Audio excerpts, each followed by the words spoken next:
আমাদের বিরুদ্ধে যা অপপ্রচার করা হয়েছে, দুটি শ্রেণী, একটা হলো ধর্ম ব্যবসায়ী, একটা শ্রেণী, তারা আমাদের বিরুদ্ধে অপপ্রচার করেছে। আমরা বলেছি আল্লাহর কোরআনে ধর্মের নামে, দিনের নামে বিনিময় নেওয়া নিষিদ্ধ। আপনি কোরআনে শিক্ষা অর্জন করবেন, আপনি ফি সাবিলিল্লাহ, আল্লাহর রাস্তায় আপনি সওয়াবের উদ্দেশ্যে আপনি এটা মানুষকে প্রচার করবেন, এর বিনিময় নিতে পারবেন না। আপনি ওয়াজ করবেন, এক বান্ডেল টাকা নিয়ে যাবেন, এটা হারাম। আমরা এই কথা বলেছি। এই কথা বললাম কেন? ওরা আমাদের বিরুদ্ধে লেগেছে, এক। দুই হচ্ছে আমাদের দেশের এক শ্রেণীর মিডিয়া, আমি সবাইকে বলছি না, এরা পরিকল্পিতভাবে বাংলাদেশে একটা এজেন্ডা নিয়ে কাজ করছে। সেই এজেন্ডা হলো এখানে যেন ইসলাম রাইজ করতে না পারে, ইসলাম যেন উঠতে না পারে। আর এখানে বাংলাদেশে একটা নিষিদ্ধ সংগঠন আছে, আপনি জানেন, হিজবুত তাহরির। এই হিজবুত তাহরিরের সাথে নামের আংশিক মিলের কারণে, আংশিক মিল, হিজবুত, এই অংশটুকুর কারণে আমরা প্রচুর হয়রানির সম্মুখীন হয়েছি। কিন্তু হিজবুত তাহরির আর হিজবুত তাওহীদ সম্পূর্ণ আলাদা। হিজবুত তাহরির হলো মুক্তি আন্দোলন, এটা হলো বিদেশি একজন প্রতিষ্ঠাতা, আন্তর্জাতিক সংগঠন। এটা কিন্তু বাংলাদেশ সরকার, গত সরকার নিষিদ্ধ করেছে, কিন্তু আমরা কিন্তু নিষিদ্ধ না, আমরা বৈধ। আমাদের আন্দোলনের প্রতিষ্ঠাতা টাঙ্গাইলের ঐতিহ্যবাহী জমিদার পন্নীপুরের উত্তরসূরি জনাব মোহাম্মদ বাজিদ খান পন্নী। কাজেই আমরা হলাম এ দেশভিত্তিক আন্দোলন, নিষিদ্ধ না, বৈধ। তো এই নামের আংশিক মিলের কারণে অনেকে তাহরির আর তাওহীদ গুলিয়ে ফেলছেন, এই কারণে আমরা হয়রানি হয়েছি, আসলে অন্য কিছু না। 5 বছর পর আপনি হিজবুত তৌহিদকে কোন অবস্থানে দেখতে চান? দেখেন, 5 বছর পর আমি আশাবাদী এদেশের মানুষ বর্তমান ব্রিটিশদের রেখে যাওয়া এই ব্যর্থ ব্যবস্থা বাদ দিয়ে আল্লাহর দেওয়া ব্যবস্থা গ্রহণ করবে। অর্থাৎ এদেশে শান্তির সুবাতাস বইবে। এদেশের মানুষ হিজবুত তৌহিদ আন্দোলন কর্তৃক উত্থাপিত বক্তব্য এটাকে আলিঙ্গন করে নিবে, হিজবুত তৌহিদের জয়লাভ হবে, এটা আমি দেখতে চাই। আচ্ছা, আপনার সংগঠনের সবচেয়ে বড় চ্যালেঞ্জ কি? আমার সামনে সবচেয়ে বড় চ্যালেঞ্জ, খুব ইম্পর্টেন্ট প্রশ্ন করেছেন, সবচেয়ে বড় চ্যালেঞ্জ হচ্ছে আমার বক্তব্য জনগণকে পৌঁছে দেওয়া।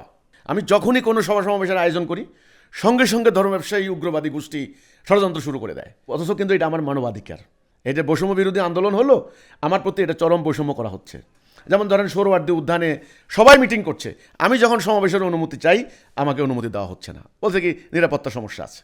তাহলে আমার জন্য এখন বড় চ্যালেঞ্জ হচ্ছে আমার বক্তব্যটা জনগণের কাছে পৌঁছে দেওয়া। আমি 100% আশাবাদী, কনফিডেন্ট যে আমার কথা যদি জনগণ শুনতে পারে একবার, ইনশাআল্লাহ লক্ষ লক্ষ কোটি কোটি জনগণকে আর কেউ আটকে রাখতে পারবে না। যে বর্তমান যে ইন্টারমি গভর্নমেন্ট আছে, ওরা তো প্রত্যেকটা রাজনৈতিক দলকে বিভিন্নভাবে সহযোগিতা করছে, কিন্তু আপনাদের যে অরাজনৈতিক সংগঠন, এটা কি ওরা কতটুকু সাপোর্ট দিচ্ছে? না, সরকারের আমরা সর্বত্র যোগাযোগ করেছি, আইন শৃঙ্খলা বাহিনীর, গোয়েন্দা সংস্থার সকল জায়গায়, এবং সরকারে যারা উপদেষ্টা আছেন দু একজন বাদে সকলের সাথে আমাদের কথা হয়েছে। তাদের একটাই কথা, আপনারা কাজ করেন, আপনাদের কাজ আপনারা করেন, কোনো সমস্যা হলে আমাদেরকে জানাবেন। খালি এই কথাটাই বলে, আপনারা কাজ করেন, কোনো প্রবলেম হলে আমাদেরকে জানাবেন। হ্যাঁ, এখন যে ওনারা বলছেন আপনারা কাজ করেন, কিন্তু বাস্তবতা হলো কাজ করতে গেলে মাঠে উগ্রবাদী গোষ্ঠী সক্রিয়। আমার কথা হচ্ছে এইটা, ধর্ম ব্যবসায়ী গোষ্ঠী সক্রিয়, এরা আমাদেরকে সমস্যা করছে। ফলে আইনশৃঙ্খলা বাহিনী তখন পরিস্থিতির গুরুতর বিবেচনায় তারা আমাদেরকে কাজ করার ক্ষেত্রে সীমিত অনুমতি দিচ্ছেন, এই হচ্ছে কথাটা। কিন্তু তাদের কোনো আপত্তি নেই, কোনো সমস্যা নেই, তারা শুধু এই কথায় বলেন যে আপনারা কাজ করেন, প্রবলেম হলে আমাদেরকে জানাবেন।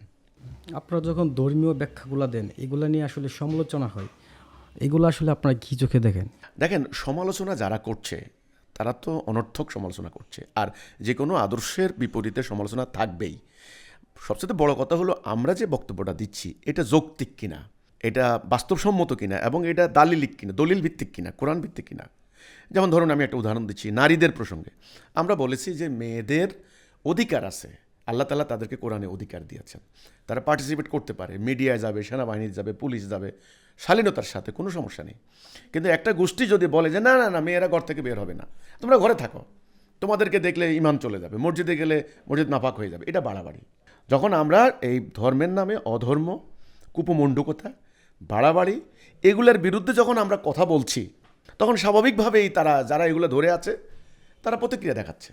তো এই সমালোচনা তো এই কারণেই হচ্ছে। যেমন আপনি বললেন দাড়ি যদি না রাখে তাহলে মুসলমানে না, আমরা বলছি না, দাড়ির কথা কোরআনে কোথাও নেই, ফরজ না। আপনি দাড়ি না রাখলে মুসলমান না, এটা আমি মানব না। লা ইলাহা ইল্লাল্লাহ যে একবার ঠিকমতো উচ্চারণ করেছে এবং আল্লাহর হুকুমটাকে মেনে নিয়েছে, সে মোমেন, সে মুসলিম, সে জান্নাতি। এবার দাড়ি নিয়ে বিতর্ক, এক হাত হবে না এক হাত লম্বা হবে। আমাদের কত হলে বাড়াবাড়িগুলো বাদ দিতে হবে।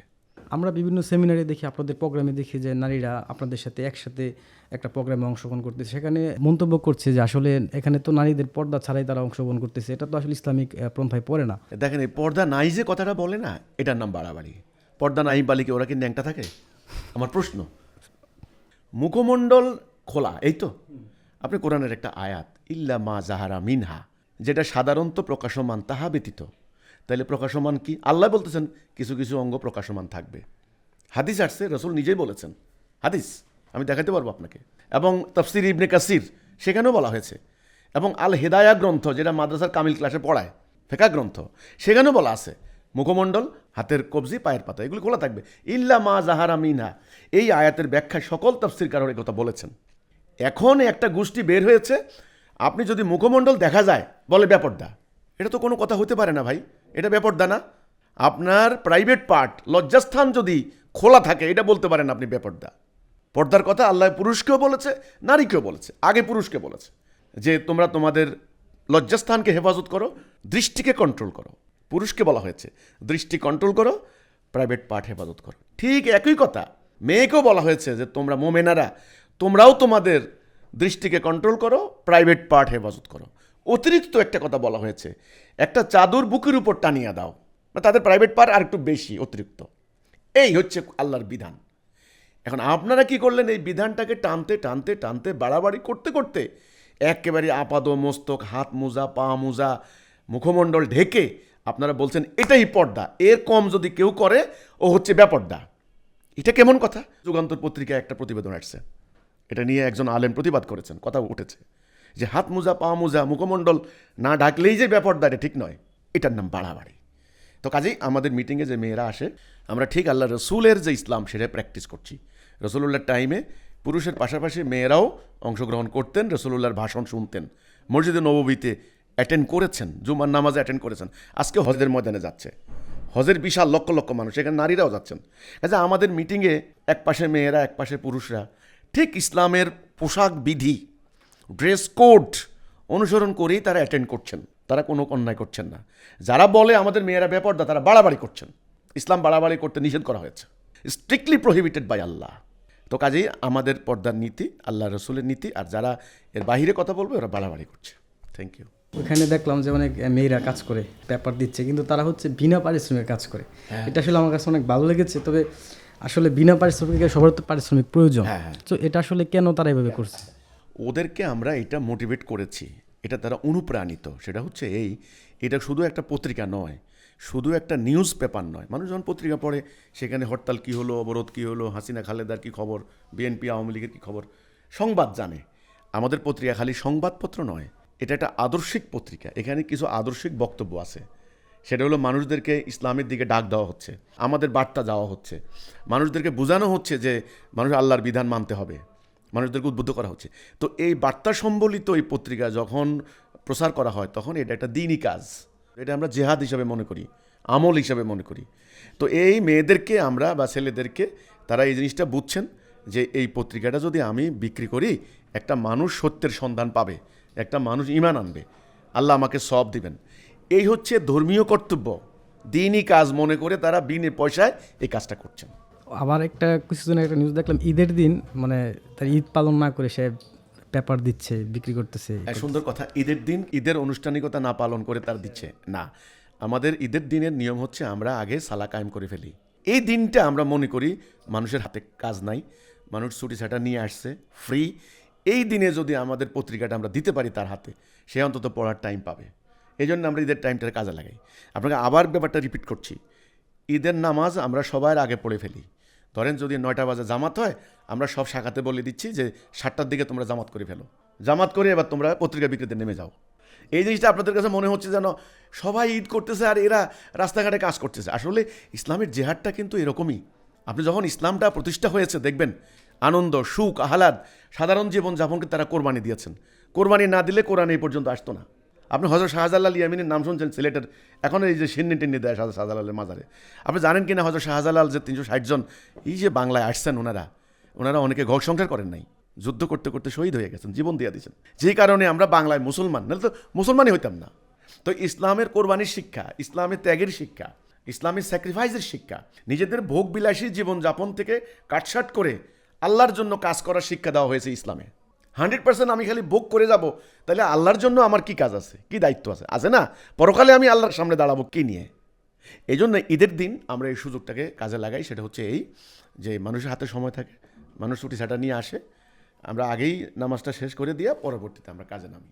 জি, আমরা দেখি অনেক সংগঠনগুলো আসলে চালাতে গেলে অনেক টাকার প্রয়োজন হয়। আসলে হিজবুত তহিদের আয়ের উৎসটা কি? খুব সুন্দর প্রশ্ন, এগুলো হতে প্রাথমিক দিকের প্রশ্ন, তবু এখন এটা আমাকে আবার বলতে হচ্ছে। সেটা হচ্ছে এই, আমাদের আন্দোলনের নীতি, আমরা বাহিরের কারো কাছ থেকে কোনো টাকা নেই না, আমাদের সদস্য নয়। 100 কোটি টাকার মালিক হলেও তার থেকে টাকা নেব না আমরা। এটা আমার মনে হয় না বিশ্বে কোনো দল আছে।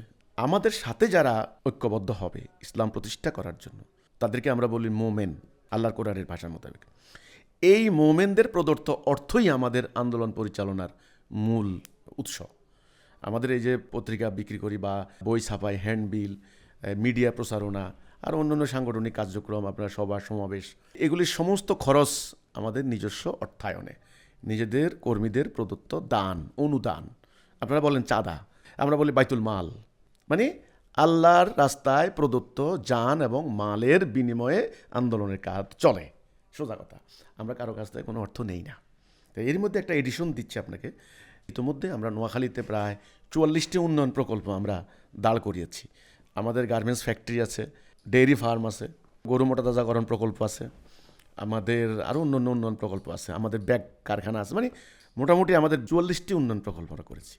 সেগুলোও বলতে পারেন, যদিও আমাদের ওটার অর্থ এখন পর্যন্ত ওইভাবে লাভ আমরা করতে পারছি না, কিন্তু আমাদের পরিকল্পনা আছে সামনে ব্যাপকভাবে লার্জ স্কেলে আন্দোলনের কাজ চালানোর জন্য আমাদের কর্মীদের পরিশ্রমের বিনিময়ে অর্জিত অর্থ দিয়ে আমরা খরচ করব।